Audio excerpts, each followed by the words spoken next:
here? I think so. Farah. Yeah, Nicole said hi. Hi, Yannis? Nicole.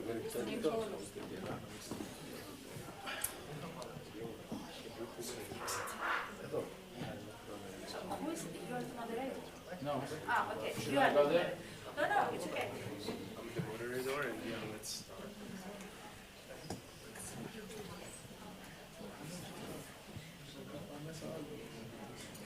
So good afternoon, everyone, and welcome to another session of Davos Lodge. My name is Kyriakides. I am the executive president of the Cyprus Forum, and we have another interesting panel.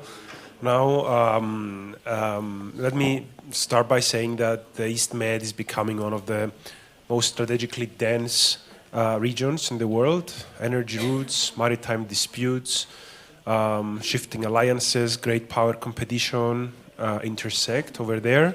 The real question is whether a new regional order can deliver stability rather than permanent crisis management. And in the next around 30 minutes, we will focus on what is structurally changing in the region and where cooperation is realistically possible and what risks could still derail stability. And to explore this, I'm joined by four distinguished speakers: Mr. Evangelos Apostolakis, former Minister of Defense of Greece and current member of the Hellenic Parliament; Farah Atassi, senior Syrian-American political advisor and founder and president of ACT Group; and Mr. Erbil Gunasti, geopolitical analyst, focused on US-Türkiye relations and regional power dynamics. So, I mean, we have representation from, I would say, at least 4 countries in the region in this panel. So I think it's going to be an interesting discussion. I'm going to start with question to Farah, and I would like to ask how do you see developments in Syria, the Gulf, and broader Middle East affect stability? And we have, I mean, every day is another episode. We saw a few hours ago President Trump announcing the peace board and how to rebuild Gaza. I mean, we see alliances, we see regimes changing. What are your thoughts today? Okay, first of all, thank you, ladies first. Thank you for Davos Lodge for inviting me to speak about Syria, a very hot topic right now in the region and internationally. I would like first to give a quick background about myself.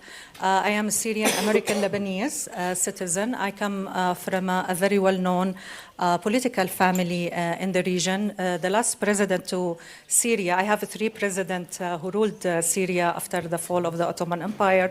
And then we have the last president to Syria was my cousin, Hafiz al-Assad, had a coup against him. He put him in jail for 40 years and he ruled since then, and then we have his bloody son ruling Syria. So obviously when the Syrian revolution started, I was in Washington, D.C., running my own think tank group and business investment group, focusing on building businesses between United States and the GCC mainly. So when the Syrian revolution started, I immediately jumped to help my people, and I was one of the opposition leaders against Bashar al-Assad. I was the spokesperson of the Syrian revolution in Geneva, led the Syrian opposition delegation to negotiate with the Assad regime at that time, a peace proposal and all of that, but we definitely knew that he will never give his post willingly, and he came by force, so he will only go by force.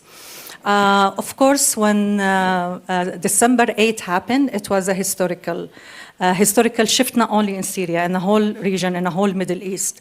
We see the liberation of Syria not only from Assad regime, but also from the Iranian militia, from the Hezbollah militia, from the Iraqi militia. We finally restore Syrian sovereignty. We brought back our country. So what happened post-Assad era is miraculous, actually, because everybody was expecting, like you said, an episode. To you, maybe it's an episode, but to the Syrian people who's been fighting 15 years against Assad, the Iranian, the Russian, the Hezbollah, all the proxies that are happening in our own country. So minor episodes here and there were very predictable, honestly.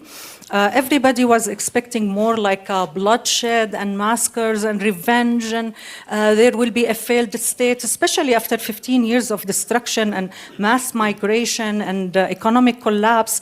So nobody really believed that Syria will stand still for one whole year and re-engage and re-emerge from a state that sponsored terrorism and harbor terrorism, and allies with Hezbollah and Iran and other terrorist militia to become a partner with the United States and with the coalition to fight terrorism and to fight ISIS. So there are a lot of challenges. There are a lot of bumps here and there. But honestly, after 1 year, we managed to write a constitutional delegation. We managed to form the first Syrian parliamentary after the fall of Assad. We managed to bring back Syria from isolation into becoming a partner, a regional partner to the GCC, to regional countries like Turkey, Cyprus, and Greece, and also, most importantly, to the United States of America, as we have the full support of the Trump administration to give Syria a chance to support our transitional government. And, of course, they lifted the sanction from Syria, so that was a huge positive move towards bringing back Syria to the international SWIFT and money, bringing back the expats. Now they can help in the rebuilding Syria. So I am positive, very, very positive, because the past year we achieved tremendous success stories. I know there are some stories here and there in the north and the south, and also from the Assad regime, old allies, they're still trying now to regroup and fail Syria, or at least re-attack the new Syrian state. But so far what we have achieved is remarkable, and the whole world is really watching all of these amazing steps that Syria is doing on the international community, giving assurance to our regional friends and partners, and saying we want to focus on economic stability, on the rebuilding of the country.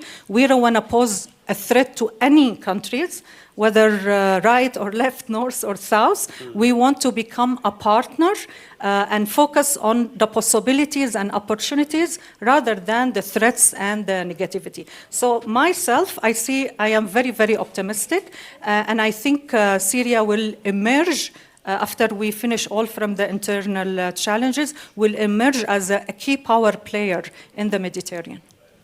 This is really hopeful, and hope it continues like that. We really need it. We're desperate for stability and peace in the region. Now ask Mr. Apostolakis, from a defense perspective, how do you see all this happening in the ISMED, and what's changing every day? Okay, thank you very much. I also appreciate the invitation here, and thank you, the Davos Lodge, for the invitation. Also, thank you all of you who are here to hear us. From the defense deterrence perspective, when we look at the Eastern Mediterranean, Southern Mediterranean today, we can say that we are facing a more dynamic and evolving security environment. Recent years, the region has been shaped by constant geopolitical movement and overlapping shifts security is no longer defined only by traditional balances. It is influenced by energy activity, maritime traffic, regional developments, and economic uncertainty, all interacting at the same time. As a result, stability and deterrence are tested not only in cases of possible crisis, but also in everyday conditions. Another feature of the current environment is speed. Situations develop faster than in the past. Signals are more compressed, and the margin for adjustment is smaller. This means that even limited incidents can carry wider implications when coordination is weak. At the same time, the Eastern Mediterranean is increasingly affected by shifts beyond the region itself. What happens in the Middle East? In energy markets or along migration routes affect the regional security picture. In such an environment, some risks tend to be underestimated. One is the risk of misjudgment in fast-moving geopolitical settings. Another is fatigue, as states and institutions are managing several pressures at once. And finally, there is the tendency to underestimate how much sustained effort is required to keep stability in place. Taken together, these factors explained by the security environment, the Eastern Mediterranean has this today more demanding and more complex than it was a few years ago. So you understand that the problem is complicated, is getting more fast changing, and needs to be very, very curious on what we are doing. And the main thing is the cooperation between the nations who are around and the nice relations. I remember we were here 1 year ago, and actually it was 2 days after Trump's second term inauguration, and we were really curious what was going to happen. And indeed, in this year, a lot of things happened. Let me now turn to Erbil. What are your thoughts on what we discussed? And something that we discussed before, and I would like to ask you now is how does Trump's so-called Monroe Doctrine apply to the East Med?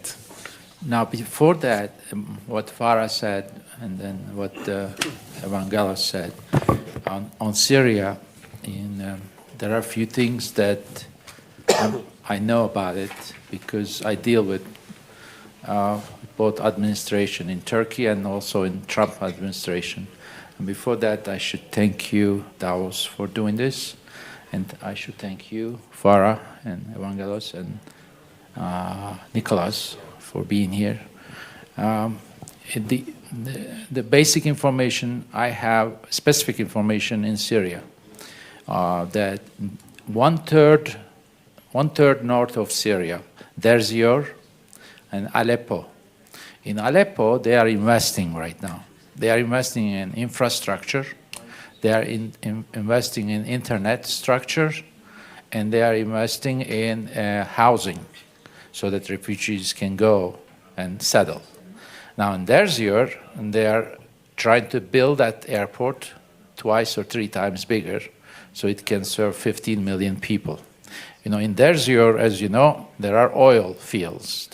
And there's one particular oil field there, and they are getting out 100,000 gallons per day. And now there is an investment coming in that's going to make it 500,000 gallons per day. That's a lot, because the investment is a lot, and the investment is coming there because there is stability there, like you mentioned. And the stability comes from 2 sources. One, is the relationship between Trump and Erdogan. They don't advertise about these things, and they are good friends since end of 2018. The friendship is based on what they can accomplish. They don't have to like each other. They don't have to agree on everything. But what they agree on is that this oil has to come up, and this oil has to go to a pipeline. And I know where this pipeline is. It's in the southern border of Turkey, and it be two cities. I don't know if you guys are familiar. There's a city called Urfa and Gaziantep. And that's where the pipeline is going to go there. It's going to connect to that system, and through that, 500,000 gallon oil can be distributed. Otherwise, when you take it out, what do you do with it? So this thing is, you will see an announcement soon, hopefully. Let's keep our fingers crossed. Within maybe in a month or so, they are going to announce that oil is coming up, pipeline is being built, tied to the Turkish network, and so Turkey will be one of the customers. It's going to buy half of the oil. The other half is going to be distributed to Syria. Now, this is a fact that I know, but there is another fact, there's another interest from the Trump administration, which is that why don't we do a lot more than this? A lot more than, let's invest 10 times more than what is being projected there. This projection is about $5 billion projection. And this is lots of money, but let's do it more. That comes from Marco Rubio, that's come from Besset, that comes from everybody, because everybody understands this thing. They have to get more oil out, they have to put more energy out, build more housing, build that airport. But what are we talking about? Northern third of it. Northern third of it has an air superiority right now. No one is traveling there. And Turks are on their border side. They are not going to move into ever. They don't need to. And no one is going to come into that portion. And Syrians, they're going to resolve their army, their security. They're going to take care of it. And in the second stage, they say they'll go all the way to Damascus. But they say, let us take care of that area first, and let us build, show example, bring certain people there. It comes down to that. So they will understand each other. Everybody's going to have a feeling that something is happening. Look, there's an example. 1/3 of it is done. Let's do the rest of it. And that sets a good example that they get an oil out and it reaches to the market, whether it is Turkish market, through that market, it ends up to the European market, which is eventually the market. So, and Europe, as we know, is in trouble today. That's what my second article was about in the Daily Mail. And the Monroe Doctrine, briefly one sentence, Trump says, that's my neighborhood, stay out of it, I'll take care of it. In the meantime, there's a neighborhood here, in our neighborhood, right? And who's going to take care of it? So, all those countries that are bordering the Mediterranean Sea, they are going to take care of their own neighborhood. And they're going to do it peacefully. Time has changed. It's no longer the 20th century. It is 25 years into the 21st century. And in my country, in the US, those who are still thinking that we live in 20th century, all these people in Davos, no. That's why we came here. That's why Trump came here to say to the people, this is 21st century, quarter of it. Your time is out. You go. We come in. Common sense comes in. That's what Monroe Doctrine is. Common sense in this new world order. That's really thought-provoking and food for thought. Let me go back to Farah. What do you think is the role of think tanks? You're also leading one think tank. What's the role and the importance of think tanks to influence decision makers in improving and stabilizing the region, and also, I mean, all these think tanks that are based in the U.S. like yours, and I guess having in mind that the U.S. is the superpower. what do you think their stance should be with the Trump administration? Should they see it as something? I mean, the U.S. is permanent approach, or should they keep a values based approach? What are your thoughts on all of this? And I mean, the past 1 or 2 years, I guess, have been looking at things that make us forget what we knew so far about international law and everything. On the other hand, maybe it's a new reality. What do you think on all of this? I think, of course, the think tanks and research center play a supportive role, but not a decision-making role. It's exactly like what Erbil said. It's more like the personal relationship between President Trump and President Erdogan and the MBS. We all know that President Trump lifted the sanction of Syria because of the request of the Crown Prince Mohammed bin Salman. So it's mainly what happened in terms of the change of U.S. policy towards Syria is not affected by what the think tanks in Washington think, even though the majority of them are supportive of such a U.S. policy, whether they are conservative think tanks or liberal think tanks. It doesn't matter if you are with the Republican Party or with the Democratic Party, because those think tanks and the US media, honestly, they've been very, very candid in covering the Syrian revolution the past 15 years. We even lost a lot of US journalists and researchers inside Syria trying to go inside and cover what's going on. So they were with the side of the Syrian people. So they actually celebrated with us. It doesn't matter if they are Republican or Democratic think tanks. Most of these think tanks celebrated the victory of the Syrian people and the victory of the Syrian revolution. And of course now they're trying to make a balanced evaluation of the situation, because some of them, maybe they're not happy about the outcome. Maybe they were not expected the HTS to advance to Damascus and rule in a post-conflict area. So they may be thinking more like a defected regime. People will, the opposition, the traditional opposition, the armed one will rule. So there are some sort of evaluation, and there is a lot of interest right now in covering the potential, where Syria is heading, regionally, internationally. Now, they are very, very reluctant in criticizing the personal relationship that President Trump have with the current transitional president Ahmed al-Shara. As we know, he welcomed him. He sprayed the famous photos, spraying the perfume, and he gave him very special welcome and treatment, and he's supportive.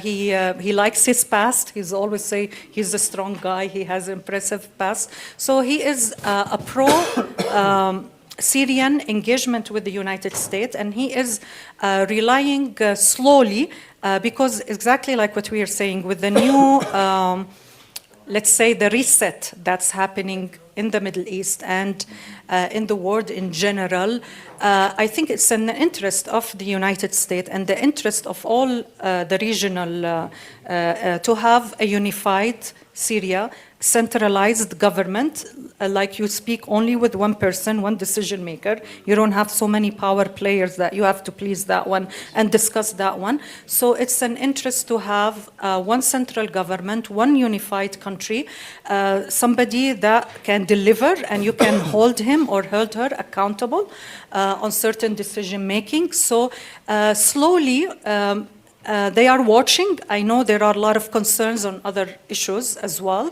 but slowly we are building the trust measurement, I would say.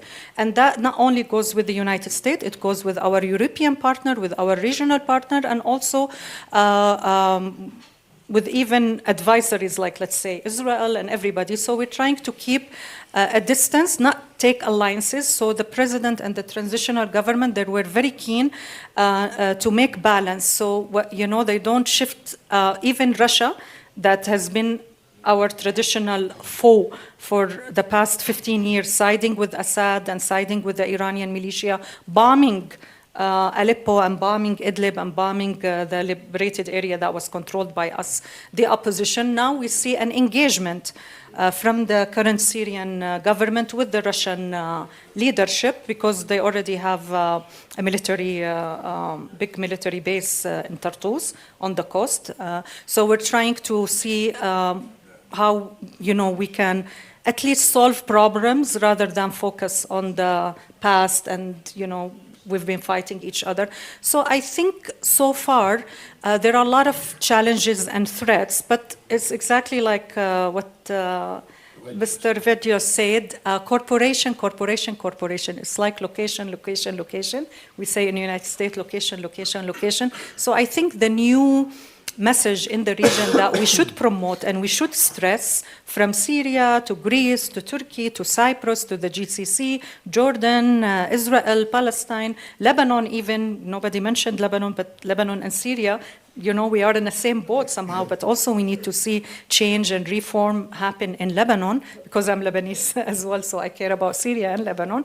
So I think that will be the message that we should, because we have a lot of potential in the region from the onshore gas that been rehabilitated. It's not like they are building, it's actually they are rehabilitating what already exists. We already have refinery, we have pipeline, but it's been affected by the war and everything. So now they are slowly, like rebuilding or at least rehabilitating this to be able to produce quickly. We have a lot of offshore gas with our neighbor, in the Mediterranean Sea, also that we can talk about maritime boundary definition and start talk about exploration. So the potential for economic collaboration, for security collaboration, for managing the power sharing, intelligence sharing also is extremely important. We've seen for the first time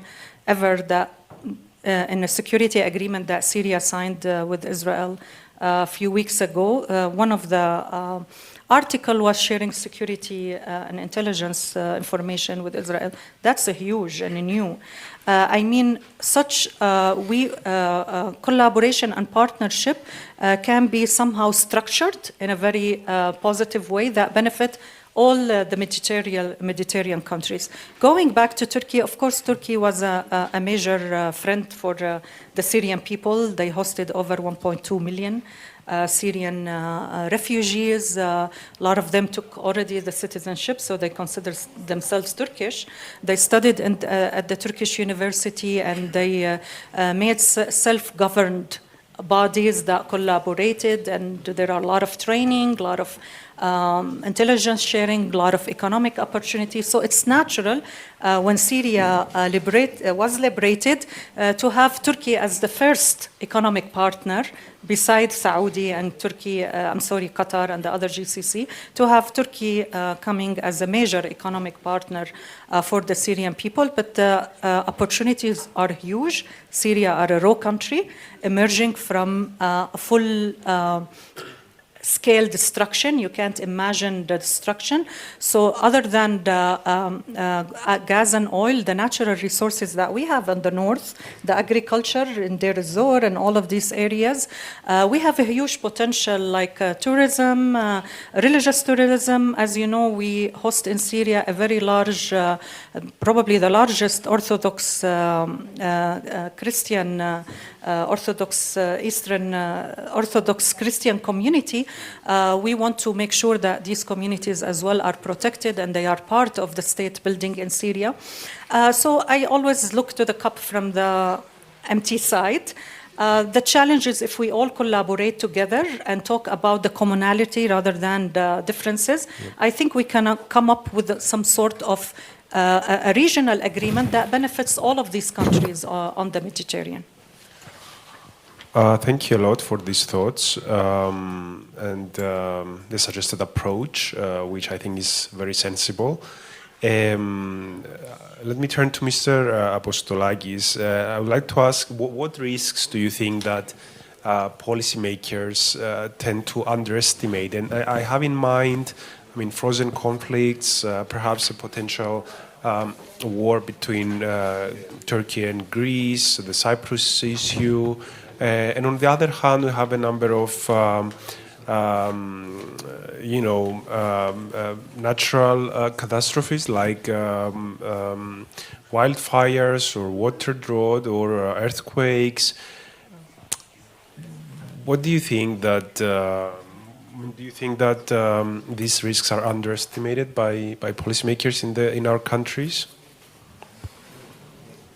Yes, first of all, I would like to say to my friend Sarah here that all the countries around and all the international community has to cooperate in case of helping the Syria find his way again, return back all the Syrian refugees who are around the countries around.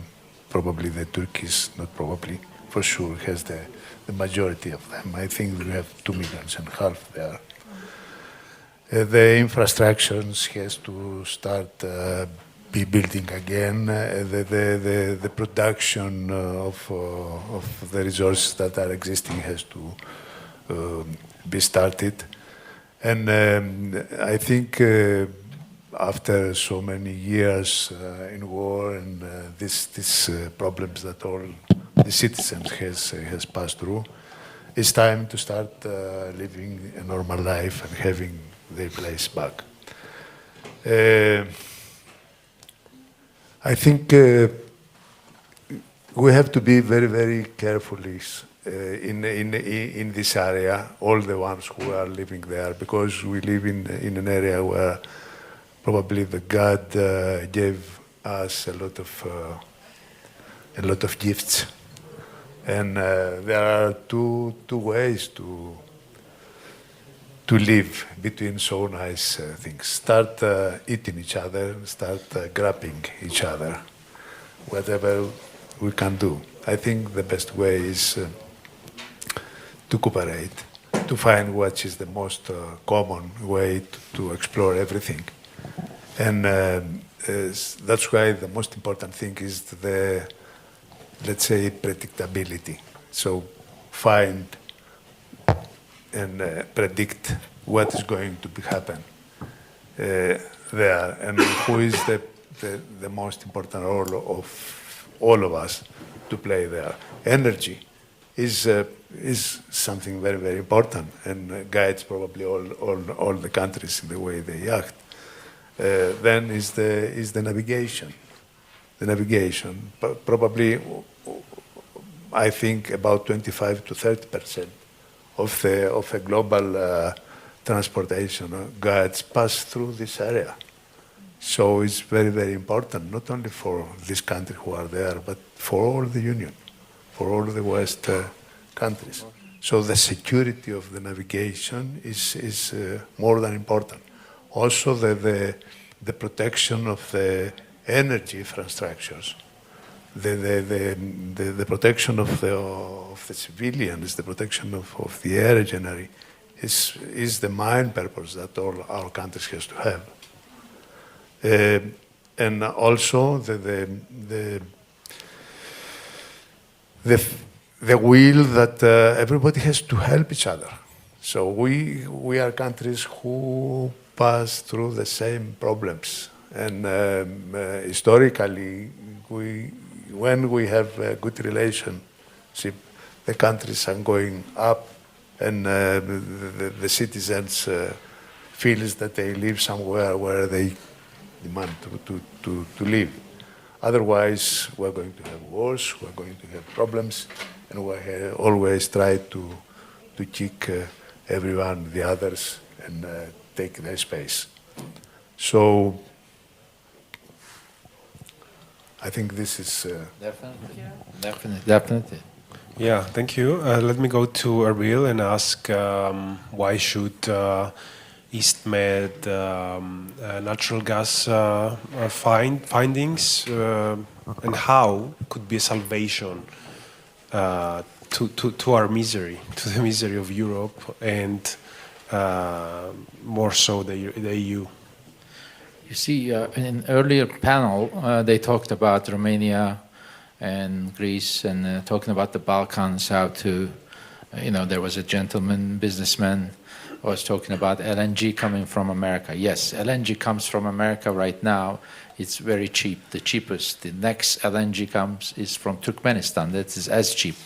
Algeria, Qatar, and another one is providing LNG. This is how Europe is surviving right now. And they made the mistake. That's why I wrote the second article. They want it. European leaders wanted that article. That's why I wrote it. It's not I write what they want.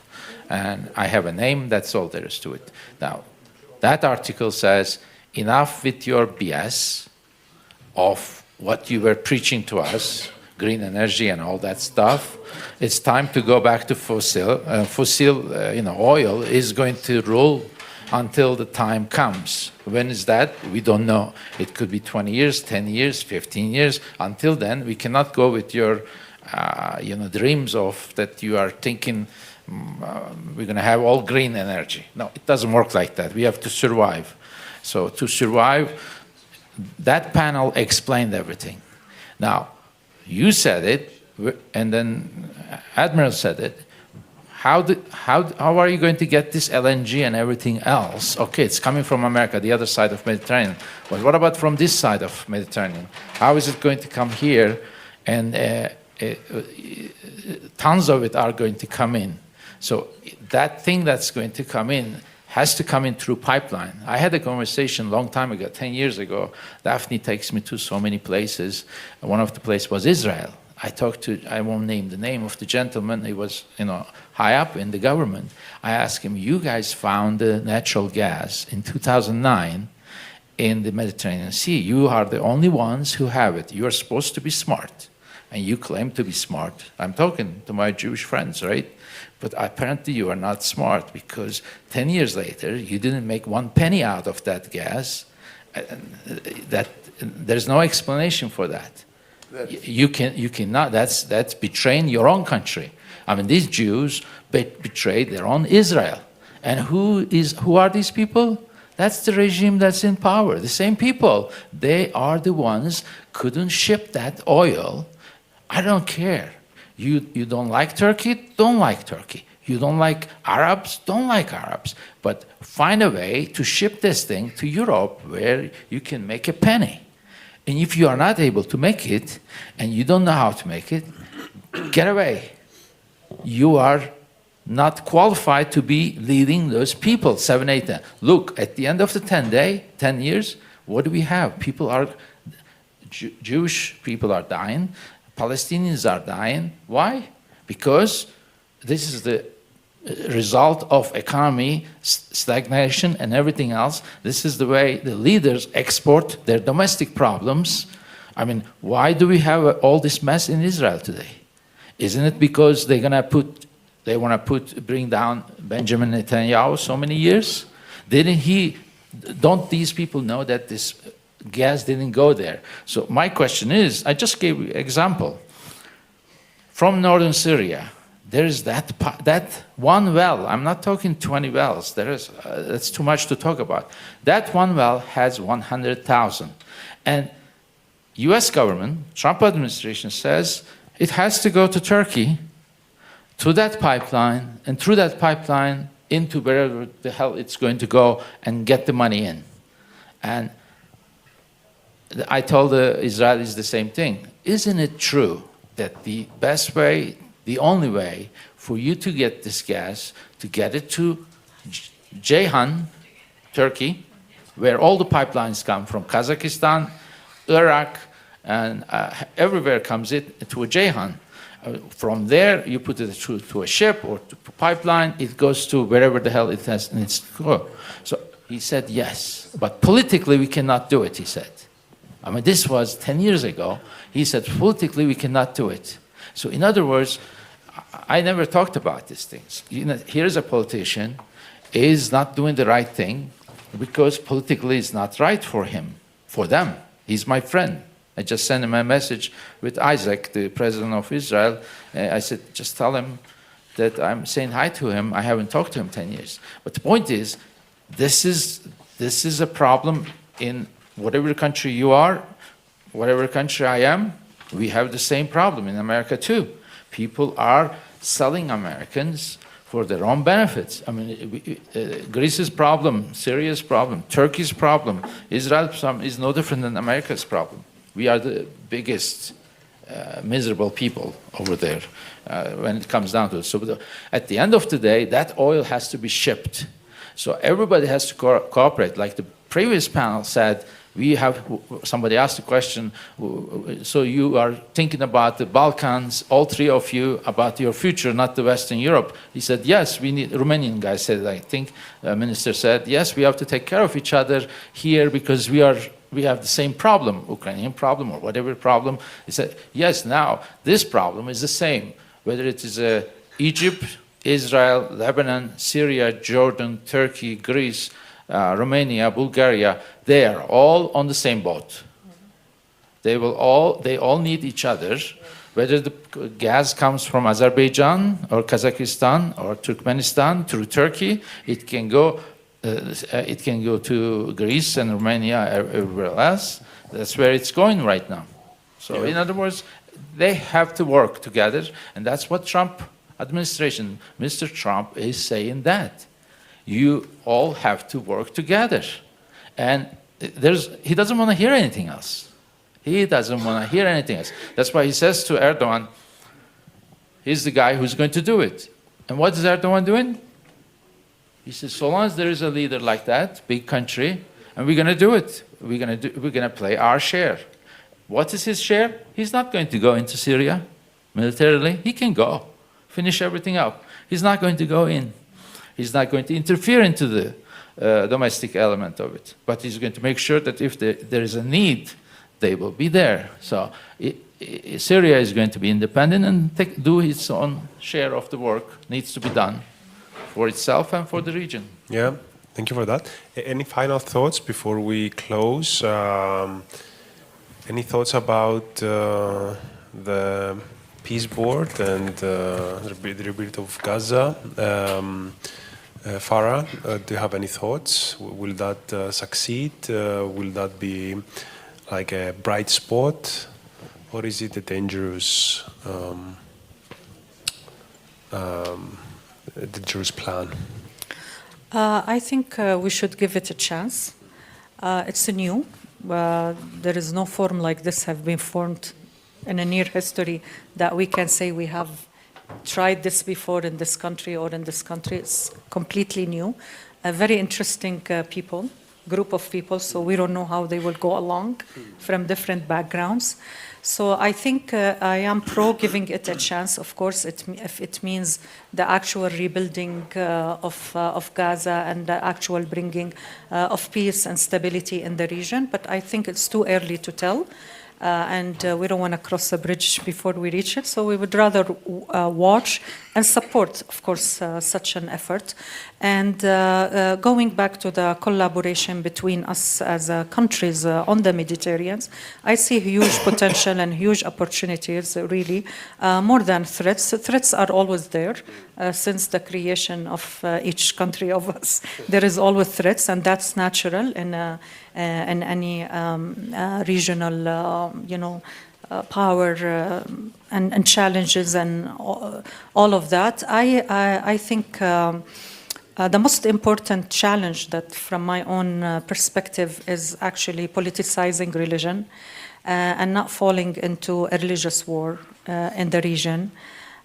Because unfortunately we see a lot of conflicts, the political conflicts that are designed as there is a political issues, whereas the main core of the heart of the problem is a religious one, not political one. So you are disguising a religious conflict into making it into a political conflict. And I really think this is a very dangerous path that will lead to a lot of chaos in the Middle East. For Syria, we only now care about rebuilding our own country.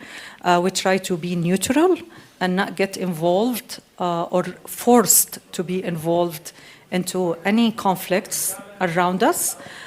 try to rebuild our infrastructure, to invest in our natural resources and our human capital. As you know, the Syrian people are very resilient people. Wherever they went into Europe, they made a lot of success stories. So a lot of expats now, they are back to Syria, including myself. I'm going and I'm helping to rebuild my country and bring more expert and expertise and invest on those skills and human capital. Where did you go back?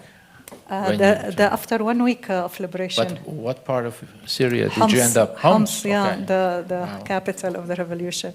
Yeah, so again, I think we said clearly to all our friends and allies that please don't let us or force us into go into preferring this country on the expense of this country. We need to keep a distance, same distance between everyone. So wherever we see it's a national interest, our own national interest to ally with this specific country on this specific topic, we will do it. When we see it's not in the Syrian national interest, so we will say it bluntly, no, we will not do that. We paid a heavy price. The past 15 years, we're not ready to drag Syria again into more death and destruction and things. To go back to the gas and oil, I think Syria can be a very safe hub for energy. It can be energy corridors from the GCC, you know.